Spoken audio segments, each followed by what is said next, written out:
All right. Checkity check check. In this video, I am going to review and talk about the differences in two pairs of pants. We've got the Weatherwool pant on this hand, and we've got the Filson Mackinaw pant on the other. Now, I've been holding on to both of these pants for a while to make this video, and I'm actually selling one of them, and I'll talk about which one is going up on the block and why at the end of the video. So what I want to do is kind of take you through a tour of these garments and get into some detail and then talk about my experiences with them. So I'm going to flip over to workbench view and we'll go side by side and see what we can learn. All right, so this is the Filson Mackinaw pant, which if you know me, I'm a big Filson fan. So this one I did buy used, though it's in great shape. And this one is, let's see, made in USA, style 14010, size 36, virgin wool, professionally dry clean only. I bought these because I have a camp and I wanted some nice wool pants to wear in the winter. And generally speaking, I've been pretty happy with it. I am no clothing expert, but let's talk about a few things. Number one, you see these bad boys up here. I do really prefer suspenders over belts when I'm doing like ice fishing and all those kinds of things. I wish I ice fished more than I do, but you know, cross-country skiing, whatever, I like suspenders because you don't have any constriction in your waist. So the Filson gets a point because I love these buttons. You can wear button suspenders and they're just designed with that in mind. So I do really like that. The waistline is reinforced. There's some, you know, feels like a cotton type, but it could, I mean, it could be wool. I don't know. There's nothing to indicate it's not wool, but except that it feels like cotton. So it's got a little bit of nice reinforcement in the waistline, and every button is your Filson branded button. I've never had any issues with any of the hardware on here. So zipper, we've got a YKK something or other. It's a brass zipper. Again, very, very well made. We can see the multiple layers of stitching here. Waistband itself, belt loops, got some bar tacks, and most of this appears to be single stitched. We get to the pocket, there's a nice rolled edge, and again a fairly standard pocket bag, nothing crazy. We've got cargo pockets. These are, I'll say, a little small. Not the world's largest cargo pockets, but you know, you could probably fit a small phone, your wallet, something along those lines. These have Filson snaps on them. Back pockets have a flap, no snaps or anything, so you know, when you sit down you don't have them digging in, and kind of a small back pocket. So nothing really roomy in the pockets here. But usually when I'm wearing these, I would have a coat or something with a bunch of other pockets. So it got the job done, nothing crazy. So we go down the side seam. Again, I'm no expert on this stuff, but we've got a, you know, probably fairly standard seam, I suppose. I never thought too much about it. And then whoever owned these hemmed them. Just a pretty, you know, looks like a nice job with the hem. Nothing too crazy. These can always get re-hemmed, so good to go there.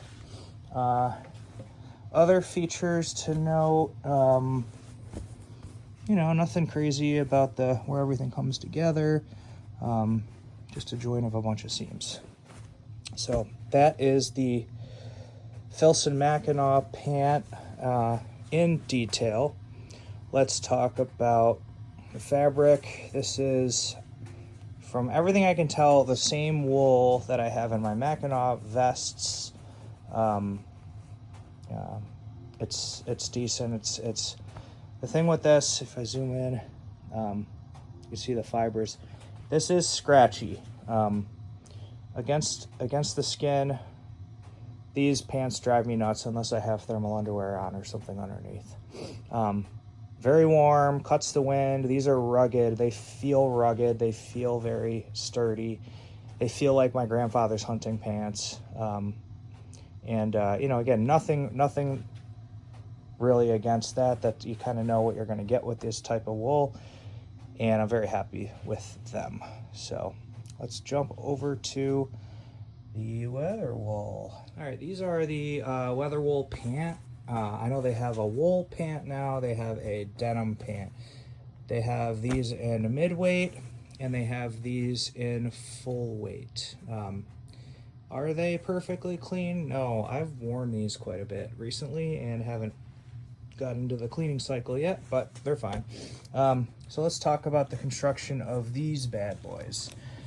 First, there are no suspender buttons on these pants. So I did find this, which clips on to the belt loops. These are decent. I got them on Etsy. I'm happy with the suspenders. You can also clip them on, run a belt through, and then clip onto a belt if you want to space it a different way. It seems perfectly plausible. If I had one suggestion, I would want to put, I want suspender buttons on here.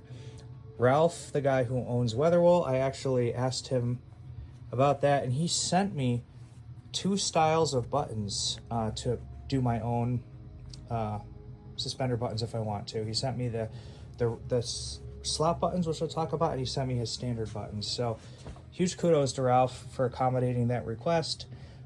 Honestly, I haven't been brave enough to take a needle and thread to these pants yet. So let's start over at the top.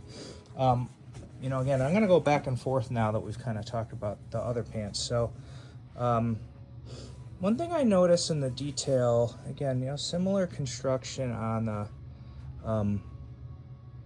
the belt loops. I can't tell. Let me zoom in if I can. It doesn't look like a full bar tack. It does look like a heavy-duty regular sewn. I don't know. Correct me if I'm wrong in the comments. Let me look back here. That looks like... I'll say that the Filson belt loops do just feel like... I can't zoom. I'm not good at this. Filson belt loops feel like it could hang a lot on them, and then these belt loops, I haven't had any issues with them. Maybe not quite the same amount of aggression, if you will, and what's holding it all together. But what I'll say is just the fit and finish.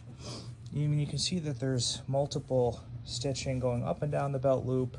You can see multiple rolls of stitching through the top of the pant, and this stuff it just seems really well thought out. Again, the Filson feels similar with this extra cotton sewn in. The Weatherwool has what they call, I think they call it their utility cloth, sewn in as a reinforcing layer around the waist belt. So similar kind of backing and more going on there. If we look at the zipper, go flip around here. We've got a YKK metal pull, and I don't think they use metal zippers. So the zipper feels like the nylon style, which on a cold day, weight, etc. Again, no issues with these zippers whatsoever. And this is where Weatherwool starts to shine. So if you're not familiar with this, it's called a slot button. You can see they sew a ribbon on, and then they put the button onto the ribbon, and that makes it incredibly strong. because you have so much, the pull of the button gets spread around so much fabric, you're never going to tear this off. And I know they claim they've never had a failure in a button. Also, you'll just notice, like on the Filson, it just feels like there's a extreme, what I'll call economy of stitching. There's not really a lot going on here. But if we look at the Weatherwool, we'll see they just had these nice little fit and finish, like stitched around the edges. And you know, there's more bar tacks on the buttons than anything else. So it seems like they take their buttons very, very seriously over at Weatherwool. Again, I've never had a problem with the Weatherwool button. So look at the top, the hand warmer pockets. And I'm terrible at filming, but you know, I'm just doing this because I want to get it done. And sorry about all the lint and dirt. So the hand warmer pockets on these pants, you can see I can fit halfway to my elbow with these. That is impressive. You know, again, I can fit halfway to my elbow on this. If I go back to the Filson, I can fit maybe about, it's probably about 2 inches less deep in the hand warmer. So it's still pretty good size. Weatherwool, definitely bigger. Well, this is where things get insane. These cargo pockets are more like saddlebags than cargo pockets. So we've got slot buttons holding the flaps down. And so I'll open that. Sorry there. I need an assistant or a tripod next time I make one of these videos. Now when you open it up, again, look at how it's got a nice backing. We've got a zipper and buttons. So you can kind of surf or ski, i.e. they're both good choices. You can button the flap down or you can zip it, or both. And again, if you look in here, this pocket is just massive. It's got these expansion slots or whatever you call them, gussets, whatever. They're just, you know, the amount of stitching holding this pocket together is pretty impressive. It's got another big pleat on the bottom. And so again, this pocket will just hold a ton of material.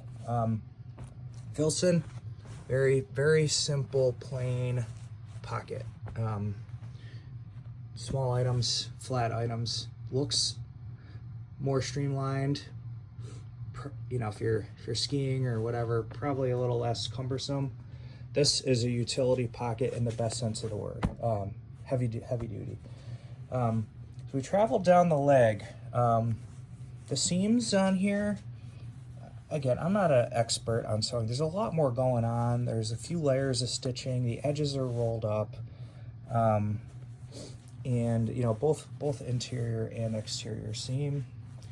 And then when we get down to the foot area, so Weatherwool folks leave their pants unhemmed or hemmed to a long length. I want to say these are 36 or 38 inch length. And then they include this ribbon down here. And you can do a couple things with that. I've found myself just using it to cinch the cuff tighter. You can also what's called military blouse if you wear boots to kind of really get that functional, non-cumbersome bottom part of your leg. And I've messed around with that. Definitely works great. It's a fashion choice. You know, if you're going for a certain look, do you want to look more like a paramilitary trooper or whatever? But from a functionality perspective, there's a lot more options with this. And you know, again, the hemming is, you know, pretty standard hem from what I could tell. If we look inside, you know, we can kind of see, you know, just a whole lot of stitch work and so forth. So overall, you know, I don't really have any negative things to say about the overall quality of these pants, except maybe the belt loops. You know, again, could they have more going on there? I'm not an expert. It feels a little less substantial than the Filson ones, but I have not done any damage to any of these. Here's the tag. So just a couple general comments about these pants versus the Filson, which, you know, again, I like both of them for different reasons, but the Weatherwool company does everything United States made, 100%. Every single thread, button, bit and bob on these pants are US made. Take a lot of pride in that, and you know, whether I'm not a really political person, but for a long time I've tried to find American made or American sourced materials where I could, and these pants are definitely you know, pretty good in that regard. So I'm happy with that. But here's the real thing that I love about these pants. They are soft. These feel like polar fleece soft. You can wear these with nothing underneath and they will not bother, well, at least for me, they don't bother my skin at all. It doesn't feel like wool. I had to do a double take when I got my first Weatherwool garment. I didn't believe it was wool. It was so soft. And they sourced the, I think it's called Rambouillet, something. It's like a higher grade than merino, basically, and it's absolutely fantastic material. The other thing I like about Weatherwool is these garments have been battle tested and refined over and over again. I think this is their 6th version of the pants, so they just keep tweaking things to make it better, and I just like that a lot. A lot of people who spend a lot of time outside contribute to these pants. Filson pants, you know, again, I feel like they feel like my grandfather's hunting pants. They're a little scratchy, and they just feel like, hey, it's a pant. So from an overall looks perspective, and I don't even think I can model these anymore because of what I say, they shrunk in the closet, hee. They're a little more svelte, if you will. You know, if you're out around people hanging out or want more of like something that's slightly fashion forward, these could be considered a little bit more, you know, fashionable. You know, it's just got less going on from a utility perspective. But I bought these pants for outdoor activities. So when I got into these and started to spend time outside in them, I realized that these Filsons just ended up sitting in my closet for a whole year, and I wore the Weatherwool over and over again, and the functionality is there, the quality of workmanship is there, the material is absolutely amazing, and I can wear them anytime without itching. So which ones are going to go up on the market? I am going to sell my Filsons. I love these pants. I love Filson. I have a lot of stuff. I'm wearing a Filson vest right now, but they are going to go up in on eBay for sale, because hopefully they can go to a good home and see some more use while I reinvest some of that money that comes in and some more Weatherwool. So yeah, that's my my quick take, and let's try them on and see what fits. All right, so here's the Weatherwools. You can see super huge pockets, big pockets. These are a size 38, which are always cut to let you tuck in a flannel, shirt jack, whatever. So they're a little roomy. That's why the suspenders are great, because they kind of keep everything where it should go. And all that good stuff. So yeah, Weatherwool. You know, again, I like these pants a lot. I don't know what else to say. So thanks for checking out my video, and tell me if I should waste time making more. I've got a few other interesting comparisons that I can do. So have fun.